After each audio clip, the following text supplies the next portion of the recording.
अस्सलाम वालेकुम मलगरो द PSL फाइनल ता लाहौर कलंदर और क्वेटा ग्लेडिएटर टीम क्वालिफाई शवे दे چې د PSL फाइनल با په 25 مای باندې په 25م تاریخ یعنی د اتوار پر ورځ باندې کیږي دا PSL ته لاهور کلندر او کوټا ګلیډیټر ټیم څنګه کوالیفای شوی دي په ټول PSL کې د دې دوړو لوبډلو چې کم گیم شوی دي په هغه باندې تفصیلا خبره کو کم ټیم پکې څومره میچز ګټلې دي تفصیلا ډیټیل در سره شریکوم او فائنل د کم ټیم ګټلو چانس سیوا ده په هغه باندې هم تفصیلا خبره کو لاهور کلندر چې په دې ټورنمنت کې څنګه واپسی کړی دا ټول خلک حیران کړي دي او لاهور کلندر چې کم مومنټم رانیول دا وخت نو زما خیال دار چې فائنل به هم د یو ګټي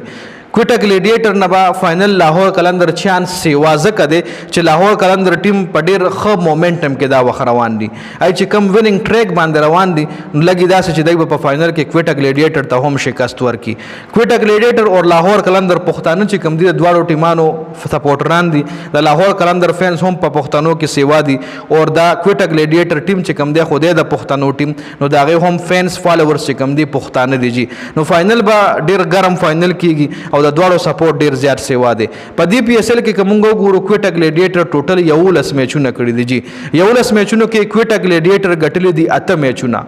زبردست پرفارمنس ورکړی سیمی فائنل سره خبره کومه لاسه د ګروپ میچز کړی دي او یو سیمی فائنل کړی دي نو اته میچز چې کم دي په 11 میچونو کې کوټا ګلیډیټر ګټلې دي او لاهور کلندر چې کم دی په دې PSL کې په 12 میچونو کې اوه میچونه ګټلې دي جی په لیګ میچونو کې لسو کې 15 میچونه ګټلي لاهور کلندر او دوی ورپسې دا میچونه کول یو کوارټر فائنل کو چې د کراچي نه ګټلو او یمي سیمی فائنل کو چې د اسلام آباد نه ګټلو نو مطلب لاهور کلندر 12 میچونه کې اوه میچونه ګټلي په دې PSL اور کوټا ګلیډیټر 11 میچونو کې وو میچونه ګټلې دي لکه میچز خو زیات کوټا ګلیډیټر ګټلې دي او کم ویننګ مومنټم سره چې لاهور کلندر روان دي او کم بیټینګ د لاهور کلندر کلیک کیږي او کم خبالنګ د لاهور کلندر را روان دي نو لګي داسې چې په فائنل کې بدای کوټا ګلیډیټر ته شکست ورکړي خو فائنل کې به ټاس هم یو ډیر اهم رول لري ټاس نه دی ټاس چې چا ټاسو ګټولای بډو منې بیټینګ کوي رورا ای بډو منې بیټینګ کوي وای به کوشش کوي چې کم از کم 190 200 پلس سکور وکي او بیا سیکنډ بیټینګ کې چې سکول چې کوم وی په غټ میچ کې هغه بیا لګ مشکل شي پریشر شي جی پریشر په غټ میچ کې په بیټسمنانو باندې زیات راځي او چې کله ته چیس کې هر وکټ غورځېدو سره په اپوزیشن باندې یعنی چې څوک چیس کوي په غي باندې پریشر هم سیوا کیږي لکه لیټ سپوز نو منې بیټینګ کوټا ګلیډیټر په فائنل کې کو 200 رنزونه وکړه اور لاهور کلندر بیټینګ شروع شو پړومبنی ورکه فخر زمان اوټ شو فخر زمان اوټ کې 290 بیټسمن عبد الله شفیق رازی په هغه باندې ډېر زیات پریشري